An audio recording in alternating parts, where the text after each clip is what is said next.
Good morning student, कैसे हैं आप। Welcome to my YouTube channel chemistry mind. मैं आपका केमिस्ट्री का टीचर जे.के. शिवहरी। आज मैं आपको क्लास 11 का एक बेहतरीन टॉपिक लाया हूं जिसका नाम है क्वांटम संख्या। ठीक है, इसको हम पढ़ते हैं, डिटेल से थोड़ा सा पढ़ते हैं क्या है क्वांटम संख्या। एक्चुअली अगर आप थोड़ा सा गहराई से जाएं तो क्वांटम संख्या जो इलेक्ट्रॉन्स की है पोजीशन को बताती है। ठीक है, जो श्रोडिंगर एक साइंटिस्ट थे, सबसे पहले क्या बताया कि इलेक्ट्रॉन्स हमारा एक वृत्ताकार पथ में घूमता है। फिर ये आया कि नाभिक के आसपास के कुछ ऐसे त्रिविमीय क्षेत्र होते हैं जहाँ पर इलेक्ट्रॉन पाए जाने की मैक्सिमम प्रोबेबिलिटी होती, जिसे हम इलेक्ट्रॉन्स कहते हैं। तो फिर इसके बाद हाइजेनबर्ग का एक सिद्धांत आया। तो हाइजेनबर्ग, डी ब्रोगली तरंग समीकरण, डी ब्रोगली, इन सभी के रूल्स को ध्यान में रखते हुए वैज्ञानिक श्रोडिंगर, एक वैज्ञानिक का नाम है श्रोडिंगर, वैज्ञानिक श्रोडिंगर ने एक वेव इक्वेशन दिया। एक क्या दिया? वेव इक्वेशन दिया। किसके लिए? इलेक्ट्रॉन की पोजीशन को व्यक्त करने के लिए। लेकिन ऐसा नहीं कि इन्होंने एक ऐसा समीकरण दे दिया हो जो बिल्कुल पूरा एक तरफा कर दिया हो।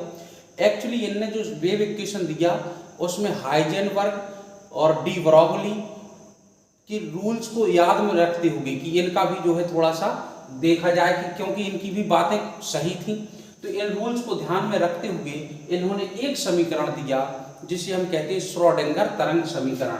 ये समीकरण है del square five, del square sine upon del X square plus del square sine upon del Y square plus del square sine upon del Z square और plus 8 pi square M into E minus B sine upon H square बराबर क्या है? 0। तो ये समीकरण दिया। इस समीकरण में आपका साइन तरंग फलन है, एक्स वाई जेड निर्देशांक की आपकी एक्सिस अक्ष, एक्स अक्ष, वाई अक्ष, जेड अक्ष, एच प्लांक कांस्टेंट है, एम इलेक्ट्रॉन का मास है, ई पोटेंशियल, ई आपकी टोटल एनर्जी है और वी क्या है? पोटेंशियल एनर्जी है।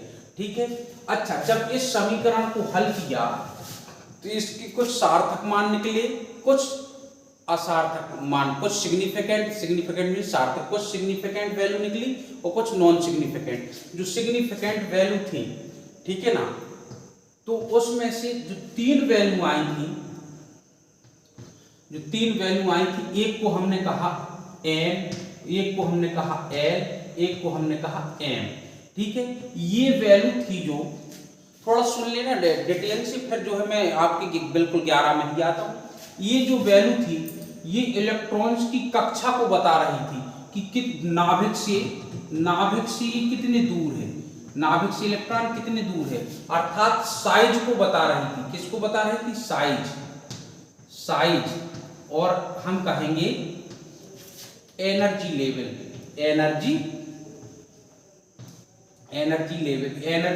की जानकारी दे रही थी, यानी कि सेल की जानकारी दे रही थी कि इलेक्ट्रॉन हमारा किस सेल में है। अच्छा, ये क्या बता रहा था? ये बता रहा था सब सेल की शेप को बता रहा था। सब सेल की शेप, यानी कि हमारा इलेक्ट्रॉन जहां है उस सब सेल का शेप क्या है। ठीक है ना। और ये साथ में जो है एंगुलर मोमेंटम को भी जानकारी दे रही थी। और जो एम था ये क्या बता रही थी? ये ओरिएंटेशन बता रही थी। किसकी? ऑर्बिटल्स की, कि तुम्हारा ऑर्बिटल्स एक्स अक्ष में है कि वाई अक्ष में है, किस टाइप का है और कितने ऑर्बिटल्स हैं, इसकी जानकारी दे रही थी। तो तीन जो क्वांटम नंबर हैं ये तो आई हैं हमारे श्रोडिंगर वेव इक्वेशन को हल करने पर। ठीक है ना। शेष जो एस चौथी क्वांटम नंबर है जी, इलेक्ट्रॉन की स्पिन को जी अलग से स्टडी हुई इसकी, और जी स्पिन को व्यक्त करती है कि वह क्लॉकवाइज रोटेशन करेगा या एंटी क्लॉकवाइज डायरेक्शन में बैठा है। तो ये चार क्वांटम संख्याएं हैं, इनकी अपन को डिटेल से स्टडी करना है। अब मैं बताता हूं कि क्या है क्वांटम संख्या। इसकी आप डेफिनेशन लिख सकते हैं। ये आपको थोड़ा सा क्लियर हुआ होगा और अच्छा भी लगा होगा। अब आप लिखें कि क्वांटम संख्या आखिर है क्या, प्रत्येक का हम डिटेल से अध्ययन करते हैं। ठीक है, अगर 2 पार्ट बनाने पड़े तो वो भी कर लेंगे, और एक पार्ट में खैर ना आ पाएंगी सभी, इसलिए जो है क्वांटम संख्या क्या परिभाषा है आप लिखें, वह संख्याएं, आई रिपीट, और आप तैयार होकर के पेन कलम लेकर के ही वीडियो देखा करें। अगर आप पेन कलम में लिए हैं तो देखो, एक तरफ से देखते जाओगे दूसरी तरफ से निकलता जाएगा, कोई फायदा नहीं होने वाला उससे। ठीक है ना, इसलिए मैं तो ये कहता हूँ आपसे कि आप जब भी वीडियो देखें तो पेन और कॉपी लेकर के बैठा करें, चाहे वो रफली वर्क क्यों ना करें। ठीक है ना, तो आप लिखें वह क्वांटम संख्या जो कि किसी भी एटम में उपस्थित किसी भी इलेक्ट्रॉन की संपूर्ण जानकारी में सेल, सबसेल, सबसेल और वाइटल्स एंड इलेक्ट्रॉन की स्पिन मीन्स होती चक्रण। ठीक है ना, तो मैं फिर से बोल देता हूं, वह संख्या जो कि किसी भी एटम में उपस्थित इलेक्ट्रॉन्स की संपूर्ण जानकारी अर्थात सेल, सबसेल और वाइटल्स इलेक्ट्रॉन की स्पिन की जानकारी देती है, क्वांटम संख्याएं कहलाती हैं। यह कितने प्रकार की होती हैं? It is 4 type. It's 4 type. ये 4 प्रकार की होती हैं। चारों के पहले नाम लिख देते हैं।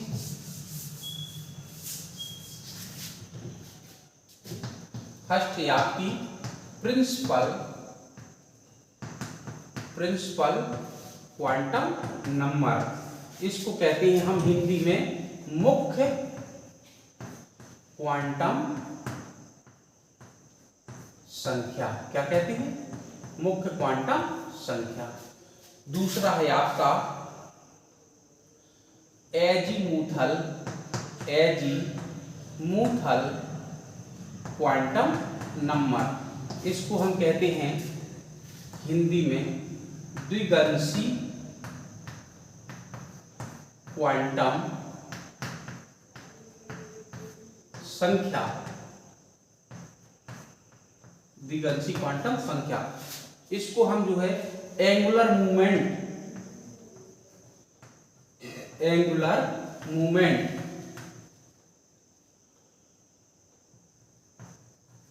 क्वांटम नंबर भी हम कहते हैं। ठीक है ना। तीसरा नंबर है आपका मैग्नेटिक क्वांटम नंबर। इसको हम विन्यासी क्वांटम नंबर भी कहते हैं। Orientation quantum number. और चौथी है हमारी स्पिन क्वांटम नंबर। इसको हिंदी में कहते हैं हम चक्रण क्वांटम संख्या। ठीक है। अब अपन स्टडी करते हैं first is one principal quantum number की। बड़ी डिटेल से स्टडी करेंगे और आराम से स्टडी करेंगे। तो मुख्य क्वांटम संख्या आप लिखें वह क्वांटम संख्या जो कि किसी भी एटम में उपस्थित इलेक्ट्रॉन्स के मुख्य एनर्जी लेवल अर्थात कक्षा की जानकारी देती है, सेल की जानकारी देती है, प्रिंसिपल क्वांटम नंबर कहलाती है। इसे n से व्यक्त करते हैं। n बराबर 1 2 3 4 इंफिनिटी तक पॉसिबल है। अर्थात कोई भी इंटीग्रल नंबर हो, ओनली 0 को छोड़ करके n का मान 0 नहीं होगा और 1 2 3 4 5 पूर्णांक संख्या होगी। और ये किसको जानकारी दे रहे हैं? कक्षा की। जैसे हमारा इलेक्ट्रॉन न्यूक्लियस से ये इधर है तो n का मान कितना हो जाएगा? 1 हो जाएगा। और इसको हम क्या कहते हैं? जैसे पहली कक्षा है तो इसको हम ऐसे भी कह सकते हैं, इसको KLMN, इंग्लिश की कैपिटल लेटर से भी व्यक्त कर सकते हैं। पहली कक्षा को क्या कहते हैं? K, दूसरी को L, तीसरी को M, चौथी को N। तो ये मुख्य क्वांटम संख्या है। जैसे मैं क्वेश्चन बोलूँ आपके लिए, अच्छा ये एक्चुअली अगर देखो जरा, एक्चुअली क्या है वास्तव में, ये क्या कहलाती है? जैसे इलेक्ट्रॉन इधर है तो ये साइज को व्यक्त करती है कि कितना आकार में है ये, ठीक है ना। तो इसलिए इसको हम 5 क्वांटम नंबर भी कह सकते हैं। अब इसकी क्वेश्चन कैसी है? जैसे मैंने क्वेश्चन बोला, आप चेक करना जरा। An electron present in second cell find out the principal quantum number. एक इलेक्ट्रॉन हमारा दूसरी कक्षा में प्रेजेंट है, इसकी मुख्य क्वांटम संख्या क्या होगी? तो L बराबर कितना आ जाएगा बेटा? 2, ठीक है ना। Second question, an electron is present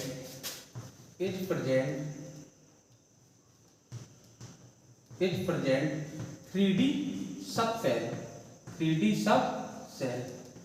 अगर आप जिस ओप्कोस और ऑर्बिटल्स नहीं जानते हो तो आप मेरा ये एक फर्स्ट वीडियो है उसमें देख लेना, ऑर्बिटल सबसे पहले उसी में दिया था। तो find out the principal quantum number. तो किस ओप्कोस में प्रेजेंट है? कहता है एक इलेक्ट्रॉन 3D ओप्कोस में प्रेजेंट है। 3D ओप्कोस में प्रेजेंट है तो यानी कि कोस कौन सी है? सेल क्या है? सेल एक्चुअली ये बता रहा है कि तीसरी है, और जब सेल तीसरी है तो आंसर n बराबर कितना होगा? 3। इस टाइप पे आते हैं, ठीक। अब आपका आता है इसमें application of principal quantum number. एक क्वेश्चन में और बता देता हूं, ऐसे आप बस लास्ट क्वेश्चन है इसका प्रिंसिपल क्वांटम नंबर में कैसी क्वेश्चन आ सकता है? Find out the principal quantum number of last electron of sodium atom. ऐसे भी पूछ सकता है। सोडियम परमाणु के अंतिम इलेक्ट्रॉन्स की चारों क्वांटम, सोडियम परमाणु के अंतिम इलेक्ट्रॉन्स की प्रिंसिपल क्वांटम नंबर यानी कि मुख्य क्वांटम संख्या ज्ञात करो, ठीक है ना। तो अपन को लिखना पड़ेगा वी नो दैट, आंसर में we know that the electronic configuration of Na11 is 1s squared 2s squared 2p 1s squared 2s squared 2p 6 3s 1 2 2 4 और 6 10 प्लस 1 कितने हो गए? 11। तो यानी कि हमारे सोडियम का लास्ट इलेक्ट्रॉन कहाँ प्रेजेंट है? 3s1 में है। कहाँ पर है? 3s1 में। So we can tells n equal to 3, यानी तीसरी कक्षा में है ये। लास्ट इलेक्ट्रॉन किस सेल में है? तीसरी में, तो n का मान 3 आ जाएगा, ठीक है। अब हम लिखते हैं इसकी एप्लीकेशन।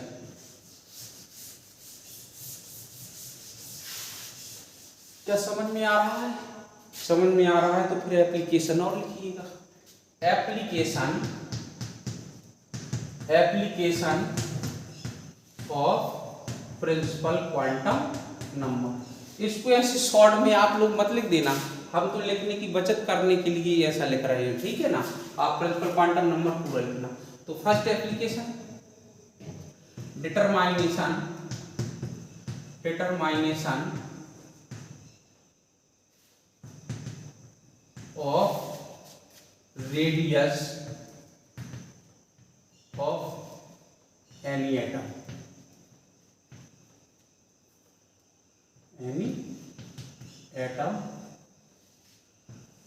किसी भी एटम की रेडियस कौन सी? इन किसी भी एटम की किसी भी कक्षा की त्रिज्या ज्ञात कर सकते हैं हम। किसी भी एटम की किसी भी कक्षा की त्रिज्या ज्ञात कर सकते हैं हम। किस सूत्र से कर सकते हैं? एन की मदद से कर सकते हैं। यानी कि एनवीं कक्षा, एन सेल की रेडियस होगी 0.05 ऐसी R of H into Z² बटे N। इस सूत्र की सहायता से आप ज्ञात कर सकते हैं। भैया Z इक्वल टू क्या है? Atomic number of atom. जिस एटम की हम, एटम हो या आयंस हो, जिस एटम और आयंस की हमें रेडियस ज्ञात करना है उसका एटॉमिक नंबर ये है। और n क्या है? जिस कक्षा की नंबर ऑफ सेल, जिस सेल की हमें रेडियस ज्ञात करना है। RH क्या है? इधर लिखते हैं RH को। RH equal to radius of H atom, hydrogen atom की रेडियस है। This is constant. Its value कितनी होगी? इसकी वैल्यू होती है 0.529 एंगस्ट्रॉम। ठीक है ना। सो अपन इस सूत्र को ऐसे भी लिख सकते हैं, Rn इक्वल टू 0.529 और Z² अपॉन n एंगस्ट्रॉम। ठीक है ना। मैं एक क्वेश्चन देता हूं आपको जल्दी से।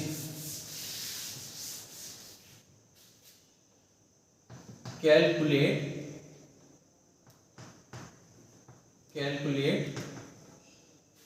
The atomic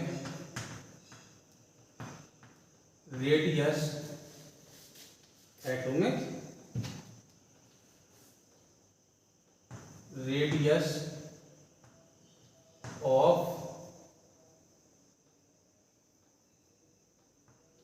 helium. ठीक है ना। हीलियम एटम की एटॉमिक रेडियस आपको कैलकुलेट करना है।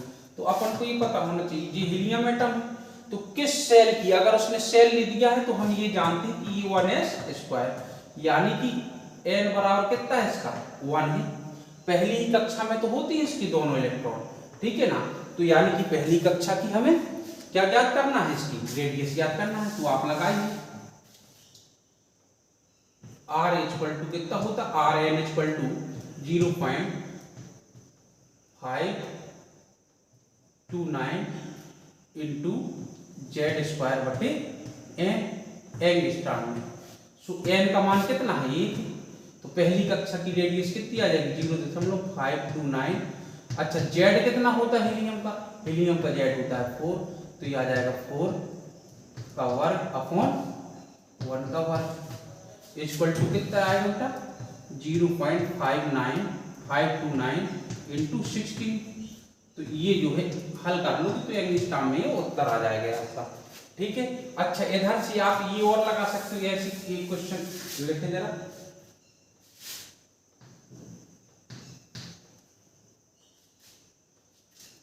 देखो एक क्वेश्चन आया था, एक्साइटेड स्टेट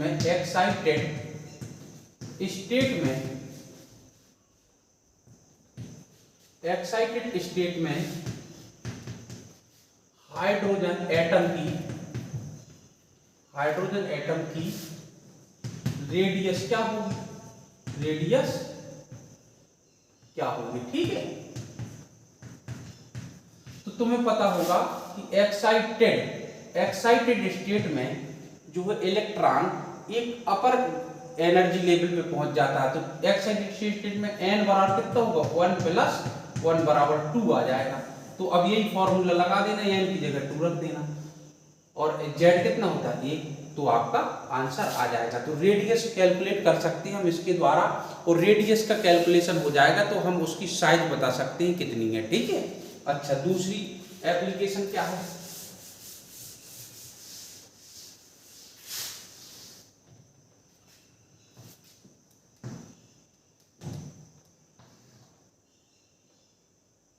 इलेक्ट्रॉन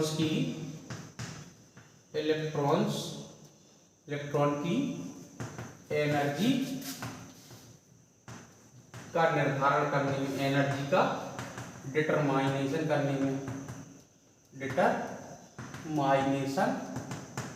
करने में, तो E बराबर होता है आपका, इस फॉर्मूला में डायरेक्ट बता रहा हूं, E बराबर 13.6 upon n square into Z square. ये लेकिन आंसर आएगा आपका इलेक्ट्रॉन वोल्ट में, ठीक है ना। इसका मैं एक क्वेश्चन बोल रहा हूं, बहुत पूछा है। एक्साइटेड स्टेट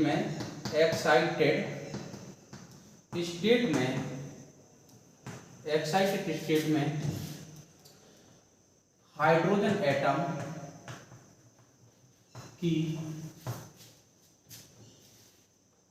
एनर्जी क्या होगी, ठीक है ना। इसमें 4 ऑप्शन दे देता है वो, A 3.4 electron volt, B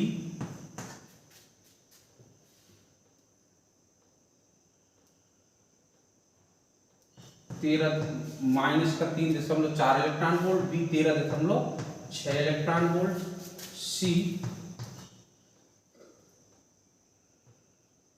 3.4 joule, D none of these. ये 4 ऑप्शन आपको देता है। जब 4 ऑप्शन देता है तो इसका करेक्ट आंसर ये होता है। ऐसा क्यों होता है? E बराबर 13.6 upon n square into Z square थी। अब हाइड्रोजन के लिए जेड बराबर कितना होता है 1। अच्छा, n कितना होगा? n होता तो एक्चुअली जो ग्राउंड स्टेट होता है तो पहली कक्षा में होता है, बट एक्साइटेड स्टेट में एक आप फेल ऊपर पहुंच जाता है, तो इन एक्साइटेड स्टेट में कितना होगा? n बराबर हो जाएगा 2। सो आप लगाओगे E बराबर ये, तो E बराबर कितना आ जाएगा आपका? माइनस चिन्ह होता है, -13.6 अपॉन 2 का वर्ग। तो ये कितना आ जाएगा आपका? ये निश्चित ही हो जाएगा, जब भाग करोगे -13.6/4, तो कितना आ जाएगा? -3.4 इलेक्ट्रॉन वोल्ट, चूंकि ये सूत्र इलेक्ट्रॉन वोल्ट में आंसर देता है। तो इस टाइप का क्वेश्चन आ जाता है। अब आपकी सेकंड जो क्वांटम संख्या है उसका नाम है एजीमुथल क्वांटम नंबर। तो एजीमुथल क्वांटम नंबर को मैं सेकंड वीडियो में लेकर के आऊंगा। जब तक आप एक क्वेश्चन का आंसर देना। ये है क्वेश्चन आपका, सोडियम एटम की लास्ट इलेक्ट्रॉन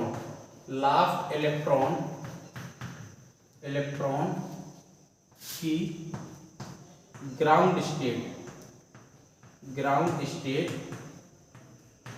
ग्राउंड स्टेट में एनर्जी एंड रेडियस क्या होगी? एनर्जी को आप इलेक्ट्रॉन वोल्ट में ऐसी लिख दोगे, ईवी में। एनर्जी को आप एंगस्ट्रॉम में लिख देना और कमेंट्स करके बताना, तो मैं आप समझ जाऊंगा कि आपकी बात समझ में आई है। और आप नेक्स्ट वीडियो का इंतजार करना। नेक्स्ट वीडियो में मैं आपको azimuthal quantum number, magnetic quantum number और आपकी स्पिन क्वांटम नंबर तीनों इकट्ठा करने का प्रयास करूंगा।